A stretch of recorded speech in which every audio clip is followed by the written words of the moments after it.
अस्सलाम वालेकुम dear class 11 students, उम्मीद है आप लोग सब खैरियत से होंगे।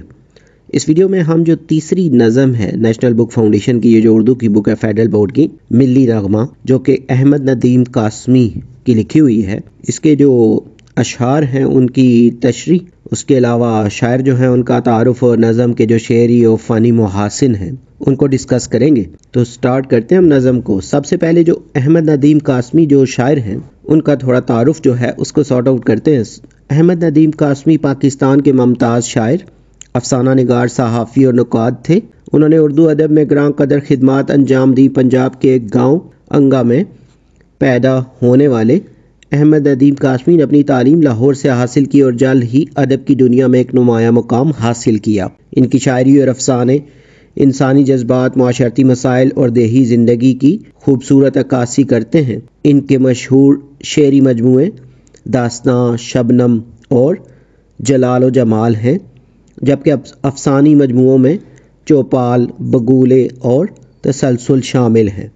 कासमी साहब ने ना सिर्फ अदबी तहरीरें तख्लीक की बल्कि बतौर मुदय्यर अदबी रिसाला फ़नून की अशात के ज़रिए भी उर्दू अदब की तरवीज में अहम किरदार अदा किया। इनकी अदबी खिदमात के एतराफ़ में हुकूमत पाकिस्तान ने इन्हें सितारा इम्तियाज़ के एजाज़ से नवाजा।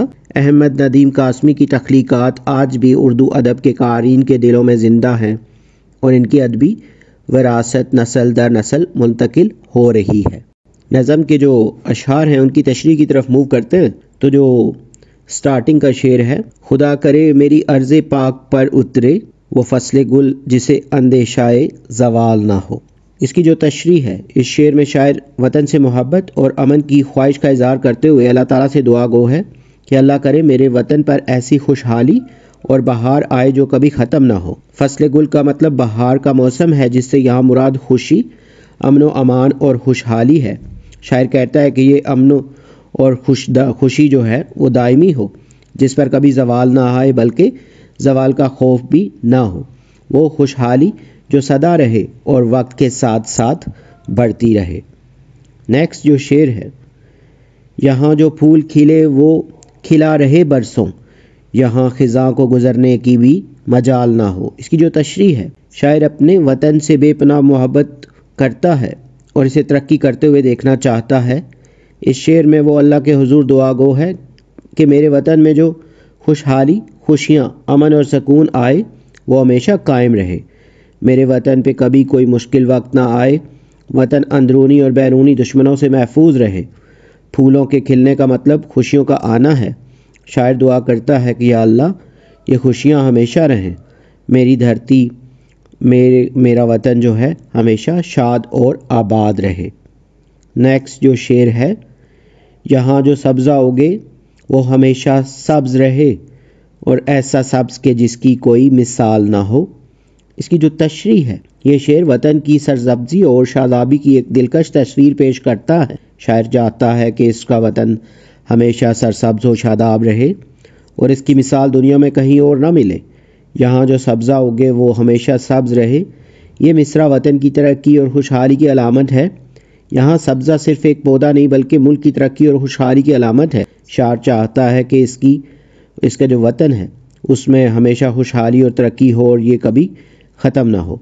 दूसरा मिसरा, और ऐसा सब्ज़ के जिसकी कोई मिसाल ना हो, इस बात की तरफ इशारा करता है कि शायर चाहता है कि इसके वतन की तरक्की और खुशहाली दुनिया में सबसे बेहतरीन हो। यहाँ सब्ज़ा की मिसाल इसलिए दी गई है कि सब्ज़ा ज़िंदगी और ताज़गी की अलामत है और शायर चाहता है कि इसका वतन हमेशा जिंदा दिल और सरसब्ज़ और मुस्तहकम रहे।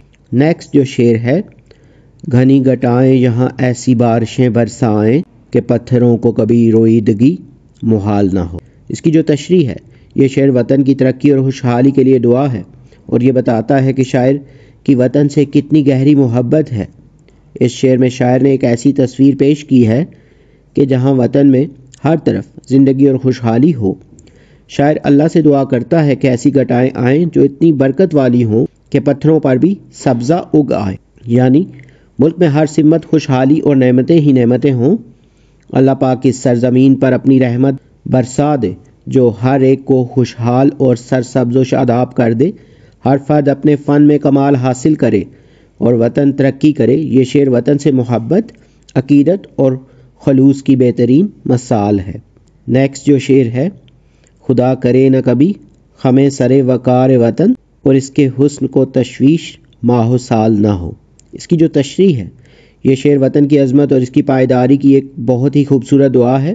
شاعر یہاں دعا کر رہا ہے کہ اس کا وطن اور اس کا وقار، عزت ہمیشہ برقرار رہے۔ نہ خم سر وقار وطن سے مراد ہے کہ وطن کا سر کبھی نہ جھکے اور اس کی عظمت میں کوئی کمی نہ آئے۔ اس کے ساتھ ساتھ شاعر یہ بھی دعا کرتا ہے کہ حالات کا رخ جو بھی ہو، اس کے وطن کی خوبصورتی پر کوئی اثر نہ پڑے۔ تشویش ماہ و سال سے مراد ہے وقت کا گزرنا اور حالات کا بدلنا، لیکن شاعر چاہتا ہے کہ اس کے وطن کی خوبصورتی ہمیشہ قائم رہے اور اسے حالات و واقعات کا کوئی نقصان نہ پہنچ سکے۔ یہ شعر وطن سے گہری محبت کا اظہار کرتا ہے۔ شاعر چاہتا ہے کہ اس کا وطن ہمیشہ ترقی کرے اور دنیا میں اپنی شناخت بنائے رکھے۔ اس شعر میں وطن کو ایک انسان کی طرح پیش کیا گیا ہے جس کی عزت و وقار کو بچانا بہت ضروری ہے۔ شاعر کی یہ دعا ہے کہ اس کا وطن ہمیشہ خوشحال اور امن سے رہے اور اس کی خوبصورتی ہمیشہ برقرار رہے۔ نیکسٹ جو شعر ہے، ہر ایک فرد ہو تہذیب و فن کا اوج کمال، کوئی ملول نہ ہو کوئی خستہ حال نہ ہو۔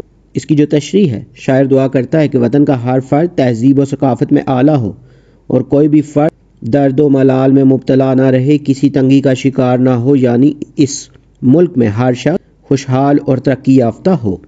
شاعر چاہتا ہے کہ ہر فرد اپنی صلاحیتوں سے معاشرے کی ترقی میں اپنا کردار ادا کرے۔ ہر ایک فرد ہو تہذیب و فن کا اوج کمال اس بات کی طرف اشارہ کرتا ہے کہ ہر شخص اپنی اپنی صلاحیتوں میں مہارت حاصل کرے اور معاشرے کو ایک نیا راستہ دکھائے۔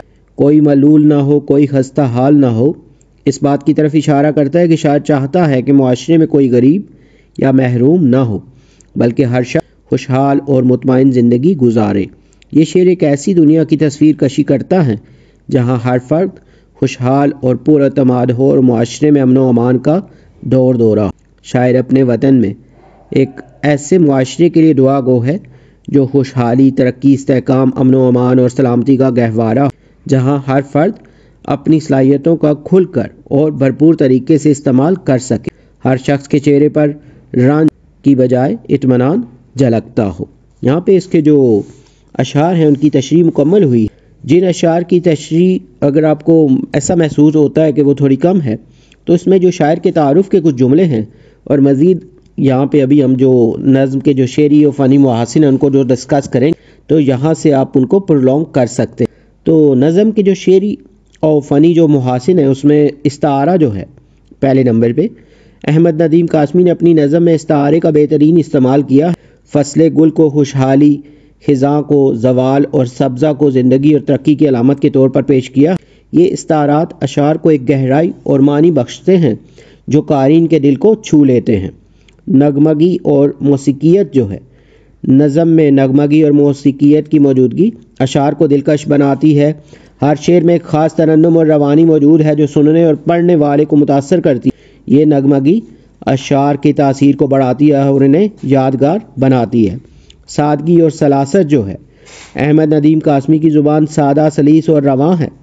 اشعار میں الفاظ کا انتخاب اور جملوں کی ساخت انتہائی آسان اور عام فہم ہے جو اشعار کی خوبصورتی میں اضافہ کرتی ہے اور قارئین کو شعر سمجھنے میں آسانی دیتی ہے۔ دعا کا انداز، نظم میں دعا کا انداز اپنایا گیا ہے جو انتہائی مؤثر اور دل کو چھو لینے والا ہے۔ شاعر نے اپنے وطن کے لیے جو دعائیں کی ہیں وہ ہر پاکستانی کے دل کی آواز بن کر سامنے آتی ہیں۔ اس دعا کے انداز نے نظم کو ایک جذباتی اور روحانی رنگ دیا ہے۔ قافیہ اور ردیف جو ہیں، قافیہ اور ردیف کا بہترین استعمال نظم کی خوبصورتی کو بڑھاتا ہے۔ ہر شعر میں قافیہ اور ردیف کے مطابقت اشعار کو نہ صرف فنی لحاظ سے مضبوط بنایا ہے بلکہ اس کی موسیقیت اور روانی کو برقرار رکھا ہے۔ موضوع کی وحدت، نظم میں تمام اشعار ایک ہی مرکزی خیال کے گرد گھومتے ہیں، یعنی وطن کی خوشحالی، ترقی اور خوبصورتی کی دعا۔ یہ وحدت نظم کو ایک مضبوط اور متوازن تخلیق جو ہے وہ بناتی ہے جو قارئین کے دلوں میں گھر کر جاتی ہے۔